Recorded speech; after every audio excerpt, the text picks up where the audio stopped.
ഇത് വൈകുന്നേരമുള്ളൊരു വീഡിയോ ആണ് കേട്ടോ. ഞാൻ കുറേ നാളായി വിളക്കെല്ലാം കത്തിച്ചിട്ട്, അപ്പോൾ ഞാൻ ഇന്ന് വിചാരിച്ചു ഒന്ന് വിളക്കെല്ലാം കത്തിക്കാമെന്ന്. ബിക്കോസ് കർക്കിടകമായിട്ട് ഇതുവരെയായിട്ടും ഞാൻ വിളക്ക് കത്തിച്ചിട്ടില്ല. വിളക്കാണെങ്കിലും കുറച്ച് എണ്ണയൊക്കെ ആയിട്ട് കുറേ നാളായിട്ട് കത്തിക്കാത്ത ഒരു ഇതുമുണ്ടായിരുന്നു. വിളക്കെല്ലാം തേച്ച് കഴിഞ്ഞപ്പോഴാണ് ഇങ്ങനെ സത്യം മനസ്സിലാക്കിയത്, എണ്ണയും തിരിയില്ല എന്ന്. പിന്നെ ഓടിപ്പോയിട്ട് അടുത്ത് തന്നെ കടകളുണ്ട്, അതിന് വലിയ പഞ്ചമില്ല. ഇതിൻ്റെ തീയിൽ നിറയെ തുളസിയാണ്. ആ മതിൽ ഫുള്ള് കാണുന്ന അത്രയും തുളസിയാണ്. അതെന്താണെന്നറിയില്ല അങ്ങനെ ഇത്രയും തുളസി വരുന്നത്. നമ്മൾ എത്ര പറിച്ച് കളഞ്ഞാലും കാട് കയറുന്ന സമയത്ത് എത്ര വെട്ടിക്കളഞ്ഞാലും വീണ്ടും വരും കേട്ടോ. അങ്ങനെ ഞാൻ കുറേ നാൾക്ക് ശേഷം വിളക്ക് എത്തിച്ചു. സത്യം പറഞ്ഞാൽ ഈ വിളക്ക് കത്തിക്കുമ്പോൾ നമുക്ക് കിട്ടുന്നൊരു പോസിറ്റീവ് എനർജി ഉണ്ടല്ലോ, നമുക്ക് എന്ത് ചെയ്താലും കിട്ടത്തില്ല.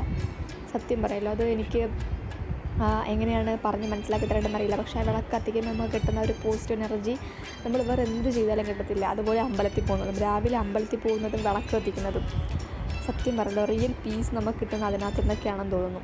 അങ്ങനെ ഞാൻ വിളക്കെല്ലാം കത്തിച്ചു. പിന്നെ മണം വരുന്നൊരു ചന്ദനം ഉണ്ടായിരുന്നു, അതും കത്തിച്ചു വെച്ചു കേട്ടോ.